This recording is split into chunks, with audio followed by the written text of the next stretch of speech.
Hallo und herzlich willkommen in einem neuen Video. In diesem Video geht es wieder um ein Unboxing. Ich habe hier einen schönen neuen Gimbal, den DJI Ronin S. Und in diesem Video möchte ich euch einfach zeigen, was ist so in der Verpackung drinnen, was braucht man, was habe ich mir noch zusätzlich zugelegt, um das ganze Setup zu machen. Wie ist so, wenn man noch nie einen DJI Ronin S gehabt hat, wie setzt man den auf, wie balanciert man den, wie funktioniert das Ganze.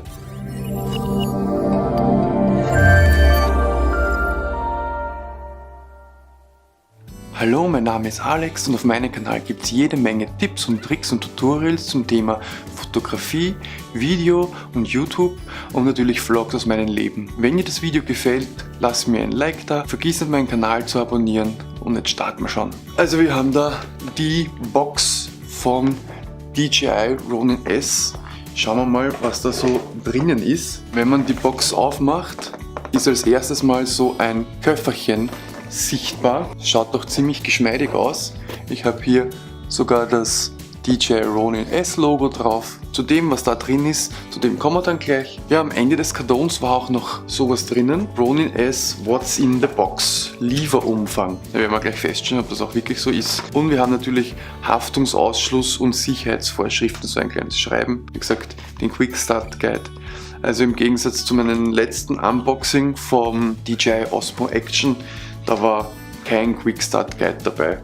Gut, ist relativ intuitiv, aber was soll's. Dann würde ich sagen, schauen wir mal, what's in the box. Das hier ist die Box. Da vorne gibt es einen netten Verschluss. Den klappe ich auf. Bam. Dann muss ich den drehen. Bam. Und dann kann ich aufmachen.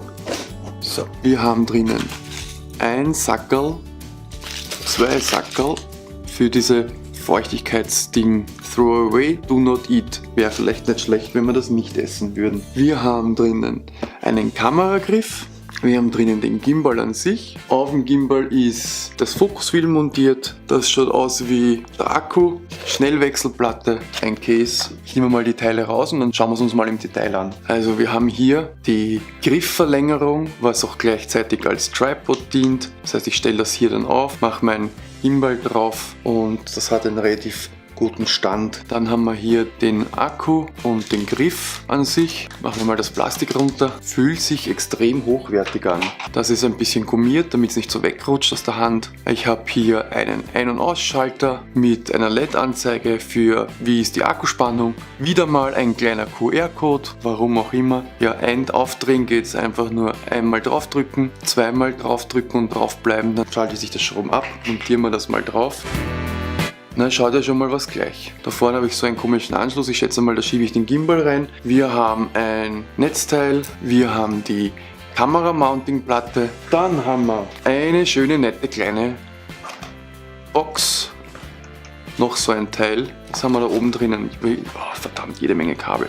Wir haben hier ein USB-C zu USB-Kabel und hier jede Menge Kabel. Da ist sogar ein LED drauf. Ich habe keine Ahnung, was das für Anschlüsse sind, aber wir werden das noch rausfinden. Die Kabel sind angeschrieben. So viel kleinen Scheiß. Was ist das? Eine Platte mit zwei Löchern, ein kleines Ding mit zwei Schrauben drinnen, noch mehr Schrauben, noch eine Schraube, die Sechskant-Imbusschlüssel, eine Objektivhalterung und eine eigene Kameraerhöhung. Das war's auf jeden Fall mal mit dem. Ja, und dann haben wir noch den Gimbal an sich. Das ist auf jeden Fall schwer da, aber ich meine, Fokuswheel drauf. Da tun wir jetzt überall das Plastik runter. Ist ja schließlich meines. Hier lade ich anscheinend den Kameragrip auf. Wir haben hier 3 LEDs mit 3 Stufen, 1, 2, 3. 1, 2, 3, einen Joystick, ein M und ein Rekord-Button und auf der Seite haben wir auch noch ein Power-Button. Und überall sind QR-Codes drauf. So, was wir jetzt machen ist, wir nehmen das Teil her, schieben das da hinein, wupp, bis es ganz drin ist, nehmen dann dieses Teil hier zum Fixieren, so dass es fest ist. So, jetzt haben wir hier den Gimbal. Ich würde sagen, wir schauen sich mal kurz den Quick Start Guide an. Das Ding ist echt riesig. Übrigens, ich habe gerade rausgefunden, wofür die Kabeln sind. Das sind die Anschlüsse für die Kamera. Und das sind die Anschlüsse, die passen genau da unten rein und da kann ich zwei Kabeln reinstecken. Na toll. Laden Sie die DJI Ronin App runter und sehen sich die Tutorials an. Akku aufladen. Zum Laden des Akkus im Griff nutzen Sie bitte das mitgelieferte USB-Netzteil und verbinden Sie dieses USB-C-Kabel mit dem USB-C-Anschluss am Gimbal. Das da unten, dieses Teil hier, das ist die Batterie und gleichzeitig das Ding zum, der Griff. Und da oben im Gimbal eigentlich habe ich mein USB-C-Anschluss. Das heißt, ich kann also mein Gimbal gar nicht aufladen, wenn ich das ganze Ding nicht zusammengebaut habe. Ladezeit ca. 2 Stunden 15 Minuten. Den Griff montieren. Das haben wir ja bereits gemacht. Die Griffverlängerung montieren haben wir auch gemacht. Die Kamera montieren. Bevor Sie mit der Montage der Kamera beginnen, bringen Sie die Kamera in einen einsatzbereiten Zustand. Entfernen Sie die Objektivkappe. Immer ratsam, weil Objektivkappe ist extra Gewicht und sonst neigt es sich zu sehr. Und stellen Sie sicher, dass der Akku und die Speicherkarte der Kamera bereits eingesetzt sind. Na, nona nicht. Befestigen Sie die Erhöhungsplatte an der Unterseite der Kamera mit einem Flachschraubendreher oder einer Münze. Ja, für den Zweck habe ich immer mein kleines Ding. Befestigen Sie die Befestigungsplatte und die Objektivhalterung an der Kamera. Was für eine Schraube ist das bitte? Da steht nur eins. Da steht nur eins. So, ich schätze mal, so wird das sein im Endeffekt. Ja, wir haben hier so ein kleines Ding zum Reinschieben der Befestigungsplatte. Arretieren oder festmachen kann ich sie dann mit diesem Lock hier. Und wenn ich sie ganz rausziehen will, habe ich es wie bei den meisten Gimbals hier noch zusätzlich einen Knopf, den muss ich drücken, dann kann ich das rausziehen. Ich zeige euch das einmal. Das heißt, ich kann das da herumschieben. Wenn ich das hier arretiere, bam, dann schiebt das nicht mehr. Und wenn ich es ganz rausnehmen will, muss ich hier diesen Knopf drücken und dann kann ich es ganz rausnehmen. Als nächstes werden wir schauen, wie die Kamera drauf passt. Gut, die Kamera will ich so drinnen haben. Meine Schnellwechselplatte werde ich da drauf montieren und da gibt es auch eine spezielle Schraube, die das macht. Schraube Nummer 1 steht da. Wie viele Schrauben Nummer 1 gibt es da bitte? Also das ist die einzige Schraube, die Sinn macht. So. Das sitzt jetzt fest. Gut, jetzt haben wir dieses Teil da in dieses Teil reingeschoben und jetzt muss ich das irgendwie montieren. Schieben Sie die Kamera auf die Befestigungsplatte in die Sockelbasis des Gimbals. Wenn ein ungefähres Gleichgewicht in beide Richtungen erreicht ist, verriegeln Sie den Sicherheitsverschluss. So, schauen wir mal weiter. Also ich habe euch das jetzt so hingestellt, dass ihr das auch seht. Ich habe diese Schnellwechselplatte, die gehört dann hier rein. Das war jetzt die falsche Richtung, war ja klar. Alex, falsche Richtung.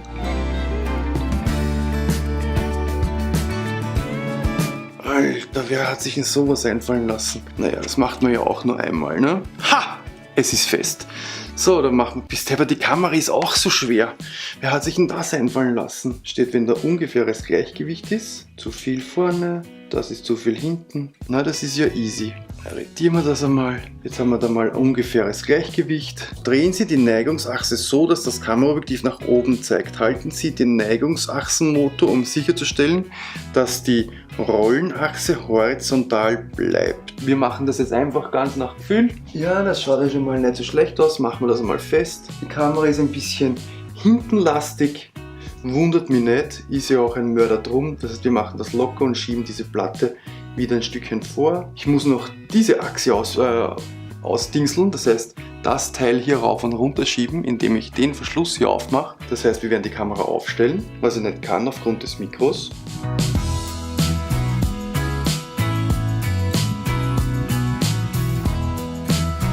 Der ist jetzt mehr oder weniger ausbalanciert. Ich zeige euch das mal kurz. Ich habe noch meine kleinen Schwierigkeiten. Er wackelt noch ein bisschen, könnte aber auch an meinem Untergrund liegen. Im Großen und Ganzen bleibt es ruhig und das taugt mir schon einmal. Drohnen S aktivieren. Vergewissern Sie sich, dass die Kamera vor dem Einschalten des Drohnen S ausbalanciert ist. Schalten Sie die Drohnen S nicht ein, wenn sie nicht ausbalanciert ist, dass sonst die Gimbal-Motoren beschädigt werden. Ja, irgendwie logisch. Ronin S aktivieren. Hier Ronin S. Halten Sie die Einschalttaste des Gimbals gedrückt, um den Gimbal einzuschalten. Bleibe ich drauf und oh, es macht ein Geräusch. super leibend. Hinten gibt es ein grünes Licht, was hier leuchtet, da oben.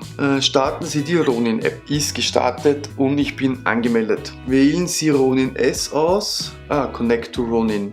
Default Password required. Masters unleveled password. Activation is required prior to using the device. Agree and activate. Bevor Sie fortfahren, tippen Sie nach der Aktivierung doppelt auf die Ein- und Austaste des Gimbals, um die Motoren zu aktivieren.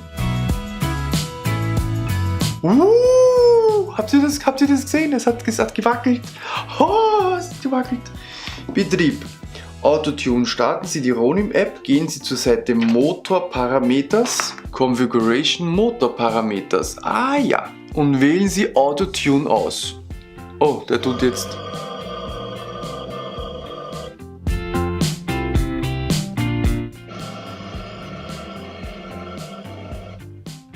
Bist du gescheit, der ist laut.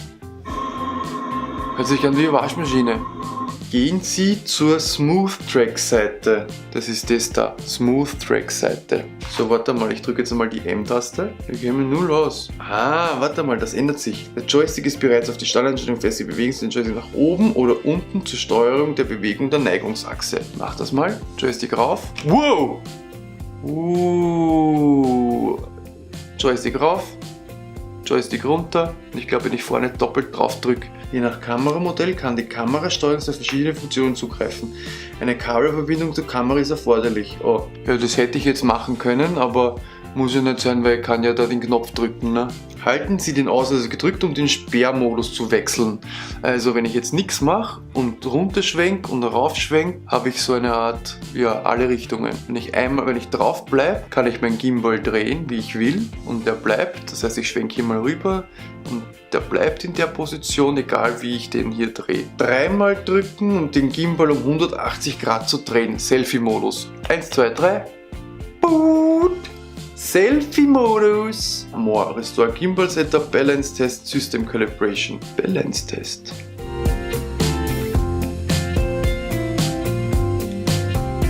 Solange er den Gimbal nicht komplett draufstellt, was ja nicht geht aufgrund des Mikrofons.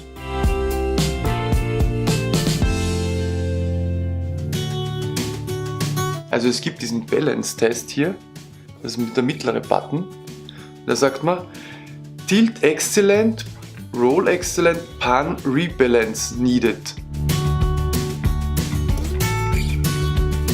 Modus 1 ist Follow Mode hier, Stay Still hier. Modus 2 ist Modus 3 ist rauf und runter generell. Modus 3 geht in alle Richtungen. Da irgendwie das. Gut, die Feinheiten werde ich dann schon noch rausfinden. Ja, was sagen wir denn zu dem Gimbal? Genau, ich habe ihn jetzt gerade abdreht. Nein, er ist aufdreht. Boom. Ich finde ihn eigentlich ziemlich beeindruckend und lässig. Vor allem, ich meine, das ist ein richtiger Gimbal, ja. Also wie man das richtige Kamera-Movement macht mit dem Gimbal, das werden wir dann noch feststellen. Und warum dieses rote Licht hier blinkt. Da oben, eigentlich ist das rote Licht. Seht ihr? Da ist das rote Licht. Hier. Ja, ich werde dem eben auch einen exzessiven Test unterziehen. Vor allem, wie ich damit klarkomme. Vielleicht brauche ich noch die eine oder andere Rebalancing, wie auch immer. Jetzt machen wir noch das Firmware-Update. Jetzt schaue ich am Computer dann, wie das Firmware-Update geht, und dann werden wir das Ganze packen für Deutschland. Ich schätze mal, mein Ronin nehme ich mit. Der Akku sollte ungefähr 12 Stunden halten, je nachdem wie viel ich benutze. Halt weniger. Was ist denn eigentlich, wenn ich da auf 35 mm gehe? Der regt sich auch nicht auf, das ist ihm scheißegal. Das ist der DJI Ronin S. Mir gefällt er an sich, er ist verdammt schwer, das heißt mit einer Hand bedienen kann man kann ihn mit einer Hand bedienen. Aber ich glaube, besser ist es hier am Griff mit einer zweiten Hand und dann so zu arbeiten. Ja, auch die Verarbeitung ist auf jeden Fall hochwertig. Ich habe überall eine Gummierung, wo ich sie brauche. Ja, das Balancieren hat ein bisschen gedauert. Bis da, die Firmware-Update werde ich mir dann auch noch anschauen. Ich glaube, er ist leicht zu bedienen. Ich glaube, man kann sehr viele Sachen machen. Wie gesagt, mit den Xeon Weebill Lab habe ich auch sehr viel anstellen können. Ich bin schon gespannt, wenn ich das in live einsetzen kann. Aber es ist definitiv schwer. Ich meine, mit der Kamera und Ding, ich glaube fast, dass die Glidecam einfach leichter ist. Ja, ich hoffe, euch hat das Unboxing-Video so halbwegs gefallen. Für mich war es eine Erfahrung, den zu balancieren. Er ist noch nicht ganz perfekt ausbalanciert. Ich werde mich da noch ein bisschen spielen. Ja, aufgebaut ist er ziemlich schnell. Besteht nur aus eine Griffverlängerung bzw. einem Tripod, ein Batteriegriff auch gleichzeitig, den Gimbal an sich, eine Schnellwechselplatte, also eine Platte, eine Montierplatte, eine Kameraplatte, Kamerabefestigungsplatte, ich glaube so heißt das offiziell. Für den Transport finde ich ganz cool, dass so ein Klettverschlussbundle dabei ist. Wenn der Inhalt des Videos mindestens genauso interessant für dich war wie für mich, dann lass mir ein Like da, schreibe in die Kommentare, wenn du noch Fragen hast und vergiss nicht meinen Kanal zu abonnieren und wir sehen uns beim nächsten Mal. Bye!